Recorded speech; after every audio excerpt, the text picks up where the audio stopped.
તમારે સર્વરમાં કોઈ યુઝરને પાસવર્ડ ચેન્જ કરવો હોય અને બંધ કરવું હોય, ડિસેબલ કરવું હોય કે અનેબલ કરવું હોય તો એના માટેની પ્રોસેસ છે. રાઇટ ક્લિક કરી મેનેજમાં જતું રહેવાનું. મેનેજમાં ગયા પછી અહીંયા ટૂલ્સમાં જઈને કમ્પ્યુટર મેનેજમેન્ટમાં જતું રહેવાનું. ત્યાર પછી અહીંયા યુઝરમાં જતું રહેવાનું, લોકલ યુઝર. એમાં અહીંયા યુઝરમાં જતું રહેવાનું. સમજી લો કે હવે એડમિનિસ્ટ્રેટરનો રાઇટનો પાસવર્ડ ચેન્જ કરવો છે તો રાઇટ ક્લિક કરી સેટ પાસવર્ડ, પ્રોસેસ આપો. જે પાસવર્ડ આપો છે એ પાસવર્ડ આપી દો. હવે એની અંદર જે યુઝર નેમ આપેલું છે એ પાસવર્ડ તરીકે વાપરી નહીં શકો એટલે યુઝર નેમમાં કોઈ પણ આની સિવાય કોઈ પણ નામ લખો, સિમ્બોલ આપો અને નંબર આપો અને ઓકે આપી દો એટલે પાસવર્ડ સેટ થઈ જશે. હવે કોઈ યુઝર બંધ કરવું છે, ડિસેબલ કરવું છે તો એને રાઇટ ક્લિક કરી પ્રોપર્ટી આપો, અહીંયાથી ડિસેબલ આપો, અકાઉન્ટ ડિસેબલ આપો એટલે બંધ થઈ જશે.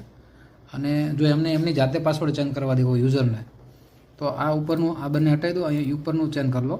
આ ચેન્જ કરી લઈશું એટલે આપણે પાસવર્ડ સેટ કર્યા પછી જ્યારે પણ યુઝર ફર્સ્ટ ટાઈમ લોગિન કરશે એ વખતે એને પાસવર્ડ એની જાતે સેટ કરવાની પરમિશન આવશે.